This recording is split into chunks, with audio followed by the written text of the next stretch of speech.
2, 3, 4. Let me tell you about PuckPedia, stats, contracts, and caps. It's all there for you. One-stop shop for your hockey information. It's a hockey sensation. So log on, log on, log on. If you give a puck, go to PuckPedia.com. Welcome to the PuckPedia Hockey Show. I'm your host today, Jonathan Davis, and as always, glad to be joined by Hart Levine, the brains behind PuckPedia. And Hart, how are you today? I'm doing great. Thanks for doing this with me. Hey, thanks for having me. And Hart, this is a big time of the year. I mean, I don't know how you survived July 1. It's a day I'm sure that your head explodes, and now you've had about 2 weeks to kind of recoup. But one of the big developments, obviously, a ratified agreement between management, ownership, and players. And there's some interesting things that I think fans are gravitating to as we look at this memorandum of understanding. So I'd like to kind of go through with some of the key points and I think what matters most to the fans. And for me, I mean, the thing that I was looking at first was LTIR, long-term injury reserve, and how that may change or how that will change a year from now, and even possibly, Hart, could that even change for the upcoming season? Yeah, well, that's a great place to start. So for now, we don't have any transition rules, which typically comes along with a new CBA, saying when some of these rules will come into effect or how they get added in. So for now, we're under the assumption that nothing in this new CBA starts until next summer. We're assuming then that everything starts next July 1st. So that means any of these LTIR changes or even like how long players' rights exist, all these things, that the earliest they would be is next July 1st. So the big one is LTIR, both like in season, and then we talk about the playoff cap as like an LTIR rule. It's not really about LTIR. It's just adding a playoff cap, which has the intended effect of getting rid of people taking advantage or people's perception that people were taking advantage of LTIR to add players and then have them return in the playoffs. So yeah, if we start with just like the main LTIR change, the big one or the only one really in the regular season is right now when a player's injured, a team can potentially exceed the cap by up to that injured player's cap hit. And the way that it's changing is now that will be capped not at the player's cap hit, but at the league average salary for the year. So this last year we just finished, the league average salary was 3.82. Obviously, when this rule goes into effect, which will be potentially next year, it'll be based on the league average salary for this current season, which we'd expect would be higher. So let's just assume then it'll be around 4 million. And so the restriction is, though, even if you have a Matthew Tkachuk or a player with like a $10 million cap hit injured, the team can only add to their LTIR pool, which is how much you can exceed the cap, by that average league salary of 4 million. The exception to that, because of course with every rule we have to have exceptions. The exception to that is if the league and the PA and whoever else has to get involved all agree that the player is out for the whole season, including the playoffs, then they can use his entire cap hit. So that would be like a Carey Price, for example. There's nothing really to discuss. He's out all year. So the benefit that Montreal would have would not be just the 4 million. It would be his full $10.5 million cap hit. So that's the rule change for the regular season. And it's really lessening the value that a team gets from a player on LTIR. Well, and that's pretty significant because when you look at the Florida Panthers, the Stanley Cup champions, that Seth Jones deal doesn't happen then this year. Yeah, well, it's funny. Like we talk a lot about the Panthers and how they used LTIR, and they did, and that allowed them to get a Seth Jones. They even got like a Vitek Vanacek at the deadline as well, like a Nico Sturm, Brian Marchand. But it was actually the combination of Kachuk on LTIR and Aaron Ekblad being suspended for PEDs. Because of that suspension, because it was a suspension without pay for like off ice conduct, they actually did not have his cap hit while he was injured. And that also allowed them to add more. So, it's the magic combination of injured players and players suspended for performance enhancing substances. Okay, so you were talking about there are differences between the regular season LTIR and the playoff LTIR. So Matthew Tkachuk comes back. Seth Jones is still on the roster. How does things work then come playoff time when, let's say, the cap hit, that your cap is maxed at $88 million, just to throw out a number? Yeah, so that's the big change. There's in the history of the salary cap in hockey, there was never a cap in the playoffs. And so now they're introducing a salary cap in the playoffs. And again, there's actually no provision in that playoff cap for LTIR. There's no such thing as LTIR. But the point of having a playoff cap is to basically reduce the advantage that a team would get by adding players during the season because someone's on LTIR and then having everyone back, including the injured player. So the way that the cap for the playoff works is pretty interesting. It's some of it had been reported, including it's going to be the players that are dressed for the game. So normally in the regular season, it's everybody that's on the NHL roster. So that includes the people playing, but it also includes healthy scratches and it includes players that are injured. Everyone counts against the cap in the regular season. Even guys on LTIR count against the cap. So the difference, though, is instead of potentially 23, 27, 30 guys counting against the cap, it's only going to be the 20 players that are dressed. So all the skaters and the starting and backup goalie. So that part had been reported. The part that we didn't realize until the details came out is that there's no prorating for this cap. So where that comes into play is for teams under the cap. They have cap space during the year. They accrue cap space. The way that cap space works, or the way that cap hits work in the NHL, is a player's cap hit is only charged to a team by the portion of the days that the players are going to be on that roster. So if a team trades for a player halfway through the season, they're only going to have to fit half of his cap hit that season. If you get traded at the deadline, you only need to be able to take on about 22% of a player's cap hit. And so that allows teams, they kind of save up space during this season, add a cap hit at the end of the year. So, for example, they could take a $10 million player and it's only going to count against their cap for just over $2 million.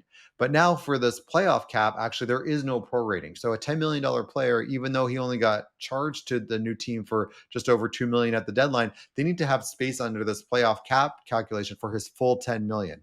So I think what we expected is that there would be some unintended consequences. And my first takeaway from that is it is actually punitive to teams that are under the cap, save space, and then add a player.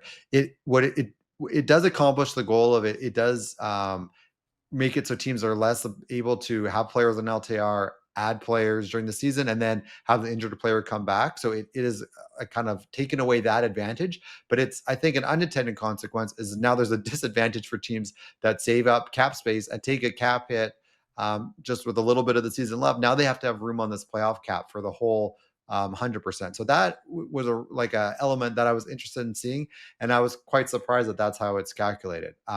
Things like dead cap space are going to be the full cap hit against the full annual cap hit. So if you have a buyout or you have an overage, all of that counts in your playoff cap hit as well.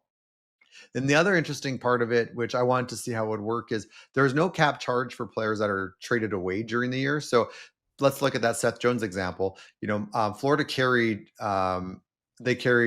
Spencer Knight for most of the season until that trade had a pretty big cap hit, and they traded him away. I was curious to see how the playoff cap would cover that. Well, there's no cap charge for the player that was traded away, but what there is a cap charge in the playoff cap hit for all the buried cap hits that you have during the season. So if a player gets sent down right now, the burying threshold is 1.15 million. So if a player has a cap hit below that, there's no cap hit. If a player has a cap hit over 1.15 and is sent down, there's a buried cap hit.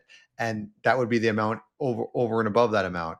Well, the way that this playoff cap works is however amount during the season the team had in a buried cap charge, they're going to have that on their playoff cap. So let's say a team has a player up and down during the year that has a bigger cap hit. There's a cap charge in the playoffs. They never use them at all. There's still going to be a partial cap hit for that injured player. And so back to Seth Jones, if we take the Seth Jones traded Spencer Knight. If we take a look back, Spencer Knight actually spent the very first day of the season in the minors. And so because of that, Florida had a $17,000 cap charge for him being buried. And so if you were to calculate their playoff cap hit for the playoffs, they would have had a $17,000 charge for him. So again, it's interesting that in some cases, everything is for the full season. There's no proration. There's no kind of charge for players that you trade away, but there is a charge for players that you did have buried that carried a cap hit for part of the season. I'll take a breath there and let everyone digest that. Yeah, everyone's heads kind of exploded after that. And a couple of offshoots from that. So, free agent frenzy, July 1st, one of your favorite days. The first week in March, uh, I'm sure is another day where your head goes crazy and you just you can't, you're just so happy when the day finally ends. NHL trade deadline day. One question for you is, as a result of the way things are now changing with how the cap is being applied, do you see trades now becoming fewer because of this? I do. Yes. Like I mentioned, we've now reduced the benefit in the playoffs of it for a team that had saved up cap space during the year and then was able to add a player at the prorated cap hit. So yes, I think you've now taken it like some trade targets away from a team because even though they might have cap space during the regular season to do this acquisition, now that you have to have room for his full cap hit during the playoffs. And so that takes away some benefit. We talked about retention. I should point out if there's retention, so a team receives a player that with retention in the playoff cap hit, they only need to have like the unretained portion. So that's like Brad Marchand, just over $6 million cap hit during the regular season. Boston retained half, so Florida's playoff cap charge would just be that 3 million. So you do get the benefit of it. The team that retained, the team that did the retaining, has a cap charge for that as well. But the other change in the CBA, kind of unrelated to this playoff cap, is now they basically got rid of double retention, which was another way that spurred on activity. So previously, any contract could be retained twice, and there was no time requirement. It could be retained twice the same day. We saw that with the Trent Frederick trade to Edmonton. He went through New Jersey, was retained twice. We've seen that at every year for the last several years. Well, they've now, for some reason, changed it so you can't be retained again for 75 league days, and that doesn't even include that clock only counts for season days. So let's say a player is traded at the deadline with retention. There's about 40 days remaining. Well, now that clock doesn't start again until day one of the next season, and you need to get another 35 or 45 days counting before that player can get retained again. So that really just takes away trade activity because now teams that were tight on space, they can't pay that extra, usually like a fourth round pick, not that expensive, to get a double retention. And when I talk to people with teams, I talk to people with agents, that they bring this up as this is an item that nobody wanted. This is a lose-lose. Nobody was asking for this. We have no idea how this got in. If there was a whistleblower, I'd love to hear who recommended this and wanted it. But that double retention change takes away trade activity. And then as to the topic we've been talking about, not getting a benefit for the playoff cap for a cap space accrual basically also takes away trade activity. So, okay, just want to go back, just make sure we've covered everything with regards to Florida and Edmonton and their rosters for the Cup Final. How would you view, how would they be different? Do you think? How would they be different under the new system? Yeah, so we took the new cap rules and we applied it to the last game of the playoffs, which was game 6 of the Cup Final. And Florida had a cap hit of 93 million using this new playoff formula. As we know, this last season the cap was 88 million. So they were 5 million over the cap, over this new playoff cap. So that would have meant that they couldn't ice that lineup for that game 6 of the Cup Final. And they'd have to clear this about 5 million of space. So how could they do that? I guess one option would be not having Vanacek at 3.4 as the backup, having someone else like a minimum as the backup, and maybe that wouldn't have impacted their chances because Vanacek never played. But that's not enough. There'd need to be another couple million. So now you're talking, who would that be for a couple million? Like a Mikula, he played a big role, right? It definitely would have changed what they could do. Obviously, they likely would have built a different roster at the deadline, knowing that full roster couldn't be there for the playoffs. So certainly would have an impact of Florida. For Edmonton, no real impact. We calculate using this formula that Edmonton's cap was just under 81 million. The cap was 88 million, so they had about 7 of space. Now, big part of that was Hyman was hurt. That's 5.5. So that still would have left them about $1.5 million. Arvidsson was a healthy scratch, so at 4 million. So the two of them that would have pushed them over. So again, during the playoffs, there were times where they both were in the lineup. And so, yeah, that would have changed their lineup at different points.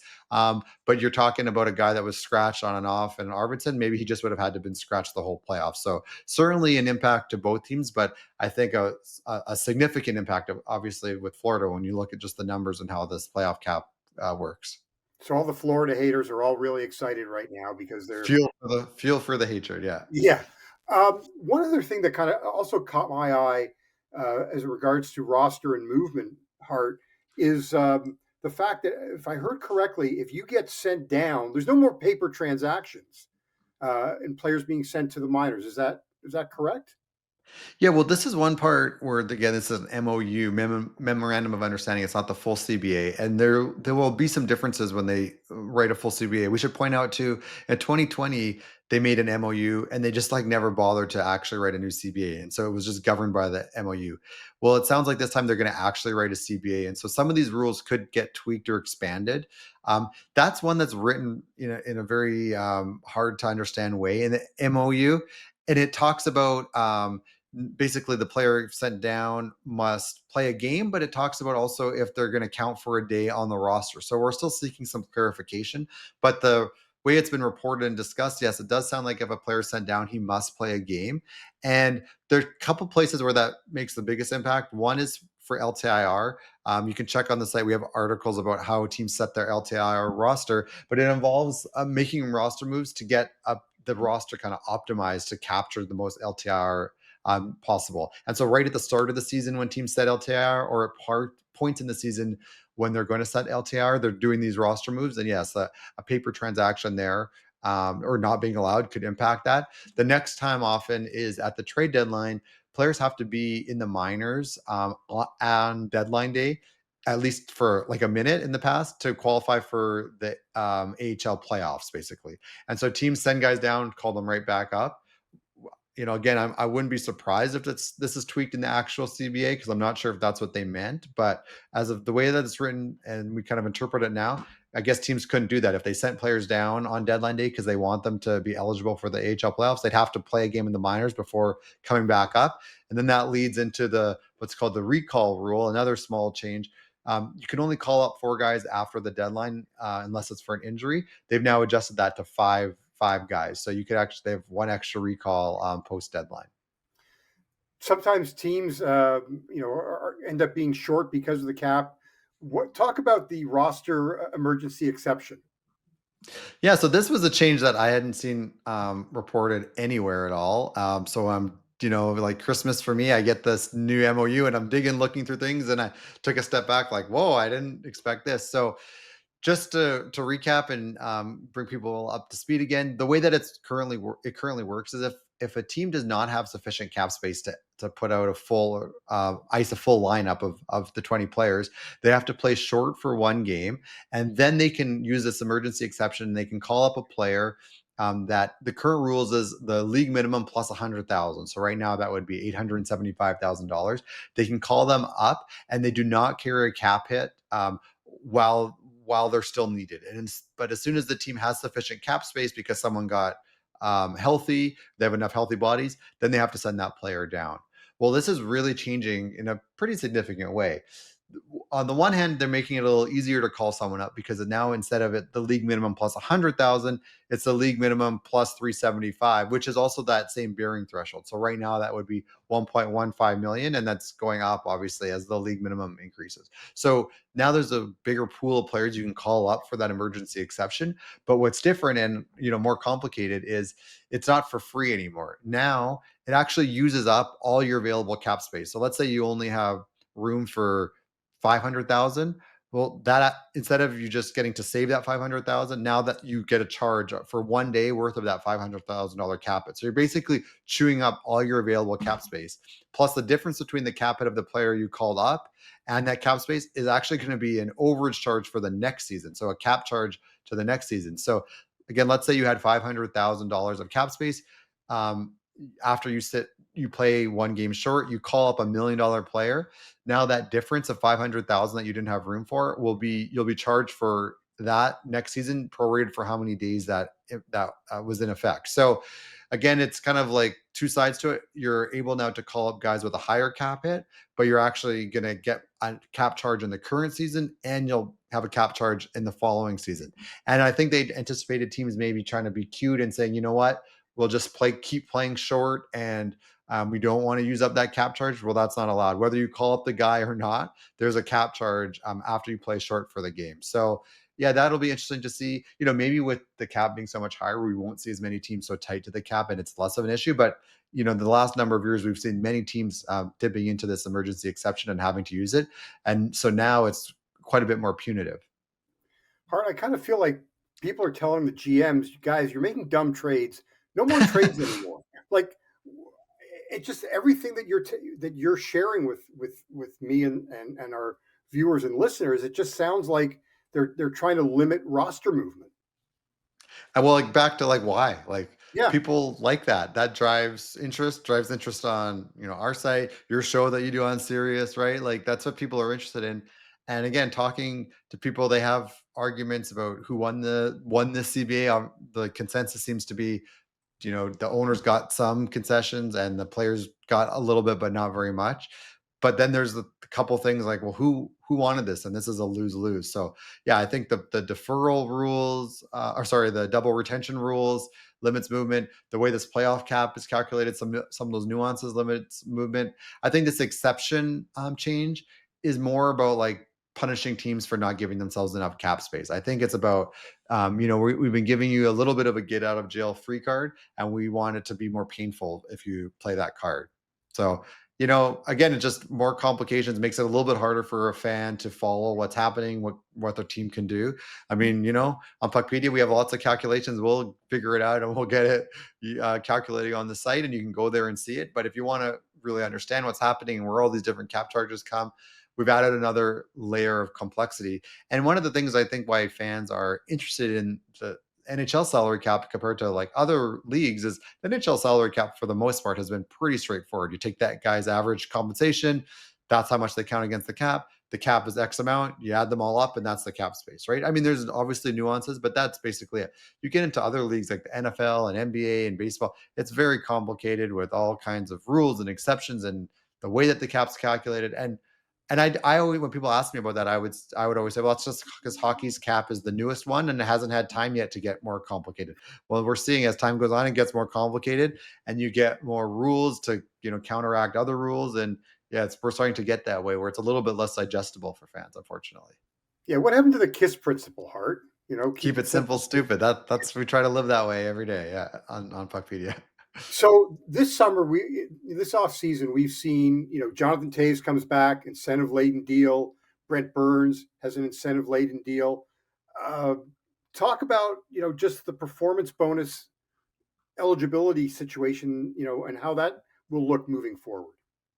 Yeah, so we currently have three types of players that are eligible for performance bonuses. Everyone knows about entry level players, they're eligible for performance bonuses. Most people have heard about the 35 plus players like a Jonathan Toews. Brent Burns just signed an interesting one. So players that are 35 plus, if they sign a 1-year deal, they can have performance bonuses. The other group of players, which doesn't happen as often, but they're players that are basically veterans and have been injured for quite a bit of time. And so the previous rule was if a player had a certain number of games in their career and then they were injured, they spent 100 days on the injured list for the last season, they were eligible for these types of bonuses. So some recent examples, Anthony Mantha just signed a deal like that because he was injured basically almost the whole year. Famously, Connor Brown, he missed almost a whole season and then signed with Edmonton on a deal like this where then they had a giant overage for it. So we've had that type of player that could be eligible for it. They added an extra qualification possibility. So now it's not only if they were injured for 100 days of the season, but another way to qualify is if they were injured for the last 70 days of the season and then only played 2 playoff games. So I think, they're just expanding a little bit. And so it's covering off players that started the year and maybe they got injured like just after. Typically a season has about 185 to 200 days. So now we're getting to where, like, let's say a player got injured on like day 110 right? They're out the last 90 days. Well, now they would qualify, whereas before they wouldn't have because they didn't have enough days. So it's just opening that pool for players that unfortunately have season-ending injuries, and then weren't able to play all season. And it's a little bit of a way to incentivize teams to take a chance on them because they can have these performance bonuses. And I think what we've had this issue with people on LTIR coming back for the playoffs. That's why they added the little like the point there that, but you can only play more than 2 playoff games as well, right? So they don't want people that do this and then they're back for the start of the playoffs. Yeah, I've never seen that happen before.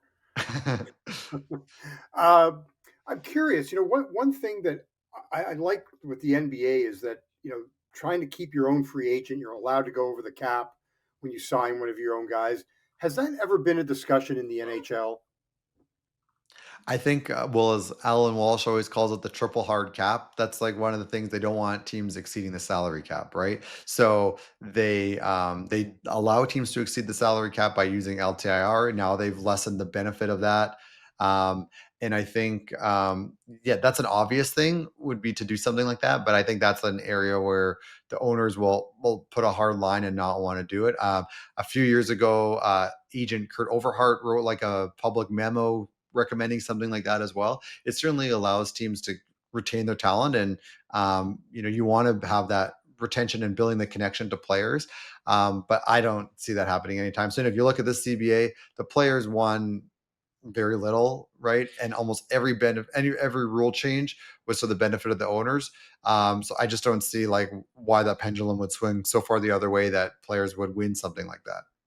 Yeah, just as a fan, you don't want to if Yep. you've got the opportunity to keep your player. I mean, it just as long as he wants to stay, why not? I don't know. I mean, Well, the one element that's come out of this that for a short time might help teams keep their players is the contract limits. So as we know, currently you can re-sign your own player for 8 years, but if you sign with a new team, it's 7 years. That's dropping to 7 years with a new team and 7 years with your team and 6 years with a new team. But that would be next summer. And so right now we have this like interesting window where you can sign if you're going to be a free agent, by next summer, you could re-sign with your team an extension right now for 8 years. But if you don't want to play with them and you want to go to the free agent market next summer, now you can only get 6 years on the market. So for like this one window of time, actually you can get 8 years from your team or only 6 from a new team. So that is a little bit of an incentive or an extra ability for teams to be able to keep their own players. But obviously then by next summer, that's gone and it's just the 1 year difference that you can give your own player. all right, last one for you here as we wrap up. Qualifying offers. How will those change down the road? Yeah. Yeah. So qualifying offers, that's for a restricted free agent for a team to retain their rights. And um, they're very rarely accepted, but a team has to offer it to the player and a formal offer, and a player can accept it. They just usually negotiate something else. And the qualifying offer system has been in place since the 2013 CBA. The thresholds hadn't really changed. And so the way that it had worked before is if you made under $1 million, your qualifying offer was a 5% increase over your past compensation. And once you got to a million or more, it was just 100% of your last compensation. So what's changed now is they've raised that threshold. If you're under 1.25 million, now the qualifying offer has to be 110%. So you get a 10% raise over what you made in the last season. If it's between 1.25 and 1.75, you get a 5% raise. It has to be 105%.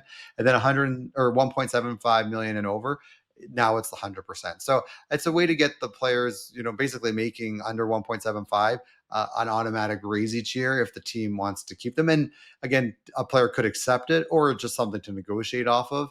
But again, if that qualifying offer is available and the player could accept it, it pushes the team to then, if you're trying to get like a longer term deal or work out something, it's a potential way to get a higher pay. So that's, to me, that is a win for the players. It's a very very very tiny win, but it's something that the players won. Along with like the minimum salaries are increasing. It's going to be up to $1 million, the league minimum, by the end of this 4 year CBA, which I think you would expect that. It had been stuck at 775. This will be the third year in a row, so that will have an impact. But yeah, some small wins.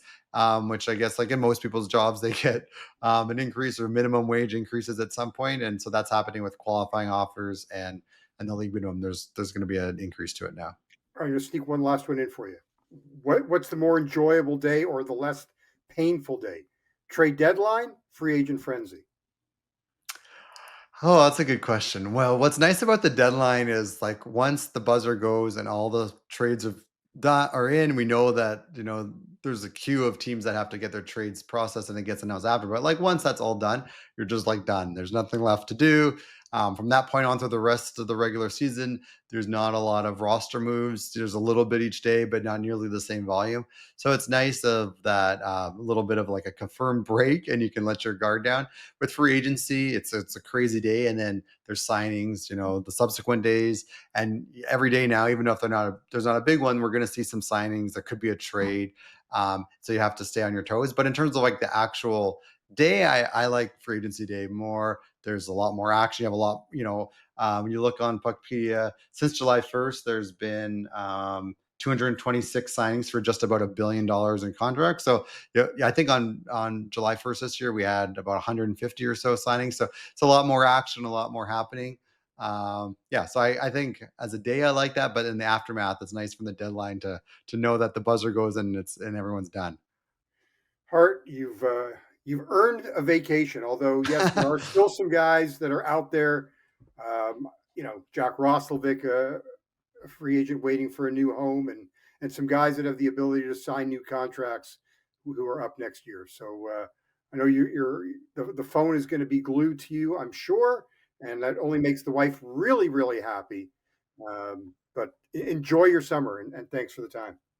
Thanks so much for doing this. Really appreciate it, Jonathan.